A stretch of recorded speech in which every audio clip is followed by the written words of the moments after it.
엉거주춤한 자세로 가스 배관을 밟고 벽을 올라가는 남성. 겨우 창틀에 몸을 밀어넣더니 이내 방 안으로 뛰어듭니다. 한 남성이 아파트 가스 배관을 타고 빈집에 침입하는 장면입니다. 지난달 28일 경기 시흥의 한 아파트에 침입해 귀금속을 훔친 20대 남성이 경찰에 붙잡혔습니다.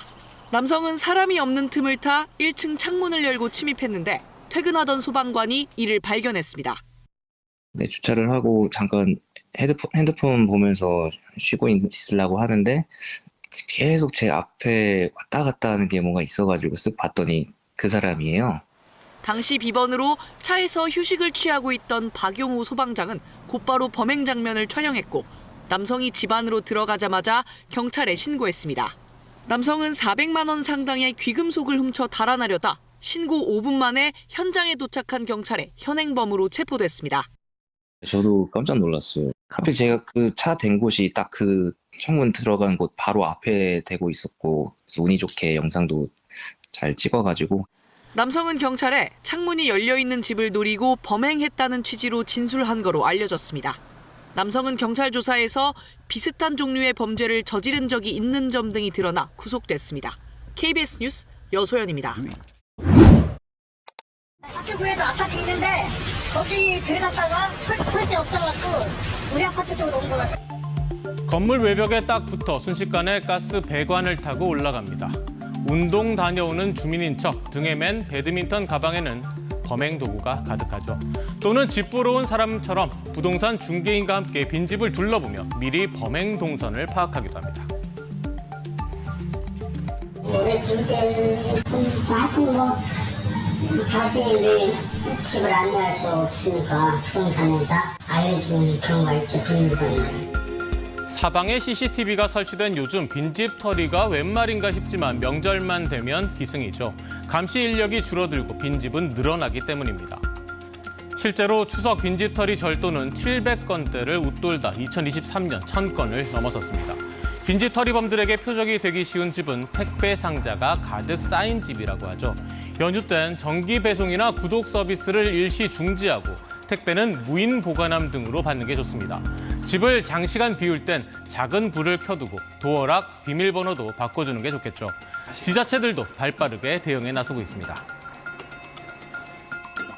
특이한 행동을 반복적으로 한다든지 건물을 이제 자주 들락날락 한다든지 이런 경우에 약간 좀 의심되는 행동이다 생각해서 좀 집중 관제를 하는 범죄 취약 지역을 실시간으로 감시해 범행 징후를 미리 파악하는 것은 물론이고요. 시민이 원하는 지역을 직접 신청하면 순찰을 강화하는 신찰 신문고도 운영합니다. 빈집만큼이나 빈 차도 주의를 기울여야 합니다. 이 장문을 한번 훑어보고 그다음에 문을 당기고 문이 잠겨 있으니까 다른 차로 이동하고. 유리창을 깨고 침입하는 경우는 거의 없죠. 문이 안 잠긴 채 사이드미러가 펼쳐져 있거나 블랙박스가 꺼져 있다면 범죄의 표적이 됩니다. 차 안에는 귀중품을 두지 말고 내릴 땐 문과 창문이 잠겼는지 꼭 확인하셔야 합니다.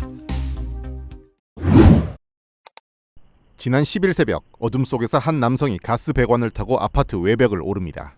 이 남성이 올라간 곳은 아파트 6층. 자신이 스토킹하던 50대 여성이 살고 있던 곳이었습니다. 여성은 흉기에 찔려 숨진 채 발견됐습니다. 이 여성은 가해 남성의 스토킹에 따른 경찰의 안전조치 대상이었습니다. 여성을 살해한 남성은 지인 명의의 차를 이용해 세종시 야산으로 도주했습니다. 택시 등을 이용해 아버지 산소 등을 들르며 경찰 추적을 따돌렸습니다. 꼬리가 잡힌 것은 생활비 때문으로 추정됩니다. 나흘 동안 산속에서 먹고 자기를 반복하다 생활비가 떨어지자 공중전화로 지인에게 연락했습니다. 경찰은 세종시 조치원읍의 한 컨테이너 창고로 이 남성이 온다는 정보를 입수해 잠복하다 검거했습니다. 우연히 이렇게 제 사목 중인데 이 친구가 들어왔고 그래서 저희 형사는 이 친구를 오토바이와 함께 이 친구를 붙잡았고 내내 없었습니다. 붙잡힌 남성은 지난 4월에도 숨진 여성을 찾아가 협박한 혐의로 입건돼 최근까지 불구속 상태에서 수사를 받고 있었습니다. 경찰은 범행 동기와 도주 경로 등을 조사한 뒤 이 남성에 대해 살인 혐의로 구속영장을 신청할 방침입니다. KBS 뉴스 김재노입니다. 어둠 속에서 검은 옷의 한 남성이 아파트 1층 난간을 올라섭니다. 잠시 뒤 창문을 열고 아파트 내부로 들어갑니다. 일주일 전 인근 지역의 또 다른 아파트에서도 가스 배관을 타고 2층까지 오르는 이 남성이 포착됐습니다.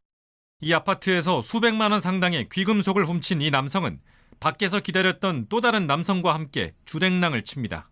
하천구에도 아파트 있는데 거기 들어갔다가 털 데 없어갖고 우리 아파트 쪽으로 온 것 같아요.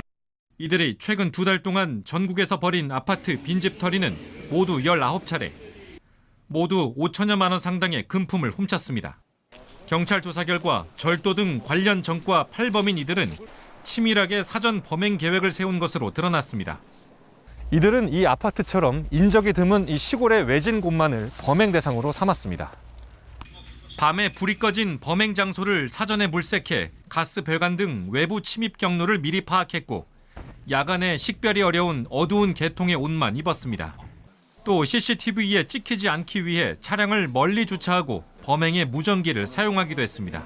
무전기도 이들이 착용을 해서 서로 이렇게 소통을 했고요. 자동차도 이제 범행 현장보다 훨씬 떨어진 곳에 주차를 하고 이동을 해서 경찰은 2인조 절도범을 구속하고 이들로부터 귀금속을 사들인 업자들에 대해서도 조사하고 있습니다.